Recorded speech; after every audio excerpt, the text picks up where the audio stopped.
Well, it's Thursday afternoon. I'm just going to go to the chemist and also see if I can chase up a bottle of Jamison's Irish whiskey, supposedly 1 litre bottles at Liquorland, but of course they won't be there. They don't have them on the shelves, but I've got to go to the same place to get the chemist anyway, so I'll just check. Good time to leave the flat in that there's yet another power cutout. This is real third world stuff up here in Queensland. I have never been in a place, this is actually worse than I think I experienced in Chiang Mai, which, you know, it's Thailand's a developing country. But I'll tell you what, Cairns is actually not exactly covering itself in glory with its power. And you're just wondering what it's going to be like in the middle of summer when the heat is literally on. Yeah, check out this weird cloud formation out in the hills looking to the western Cairns, just past the sports ground, showground. So yeah, it's very strange climatic conditions just after 7 o'clock. Oh well, this is the end to a perfect week. I walked up to the pathology just over there, and I'll tell you what, a guy just turned up, I would say 10 seconds prior to me in a car, and just got in before me. There was no one else in there, so I had to wait for him. But worse is to come. Once I got in to have my bloods checked, it became patently obvious that this girl was not particularly experienced at what she was doing, and she fiddled around a hell of a lot, and yeah, had me bloody clenching my fist. I had to actually do it twice to get enough blood out of me. So yes, it's experience counts for a hell of a lot when it comes to taking blood. So I've got, she had to tap me twice.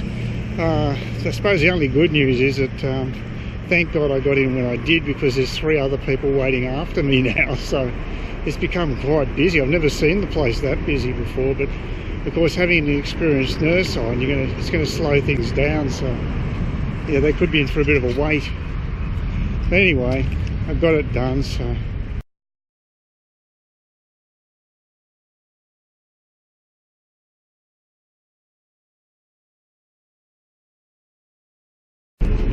well, it's a little after 8 on Tuesday morning. Did my first run with the e-scooter yesterday. I was very concerned that I didn't have enough trip capacity in the batteries to make the distance, even though I was only going to flow around 4 kilometres round trip. But it's just the battery gauge, which is a little inaccurate, which I thought was probably the case. There seems to be enough juice left in it.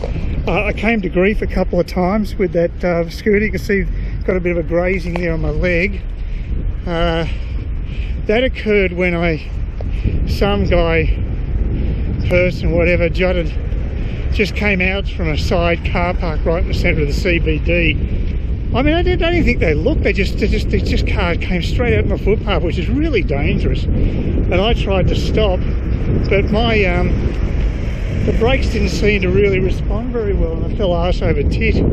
Other problem I had with the e-scooter is that the accelerator cuts in and out a bit, and it's very strange because you can have it right up to the top. You push it down harder and it should actually give you full acceleration, but I've found on a couple of occasions just cut out totally, got lost all power, which is not good. So it's got a few quirks to it. If I ride conservatively, I should be able to make it work okay for me, but I think it's not really up to scratch as far as the workmanship's concerned, and you have to be very careful riding something like that, which is not really good, you know. It was a cheaper option than others on the market. Not all the others. I mean, the carbon fibre one was similar priced, and that looked like a pretty good unit, but unfortunately it had a total carrying capacity of about 90 kilos, and I'm a little over 80 kilos myself, and I want a bit more wriggle room for shopping. This one I've currently got, it's got 100 kilos.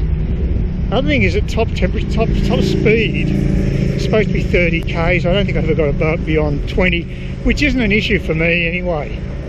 It's only got a 250 watt engine. It's not that strong, so. And I don't want to ride on the road. Just going to ride it very conservatively on footpaths, and won't be going any faster than a push bike. But it was perfect yesterday because it was the hottest day Cairns ever encountered, and it was 40 degrees and it felt like a cauldron outside.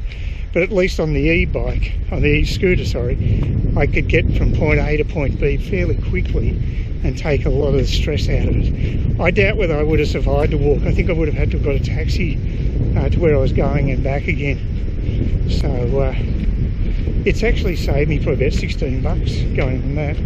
So it'll pay for itself on these hot days. So not a bad investment as long as this thing keeps working. I think it was stuffed up the lights because the scooter fell on its side, and the lights are fairly fragile. Not that I ever use the lights. I won't ride it at night in any case. So I won't be riding in wet weather because it's bad for the batteries and everything. So I'll have very limited use on it. So won't be a major issue. Please consider subscribing to my channel if you think there's anything there of use to you, or entertainment or whatever. And either do that or give me a thumbs up, or if you're feeling really energetic, do both. That'd be great. But please don't ignore me. That's the worst thing you can do on YouTube, is be ignored.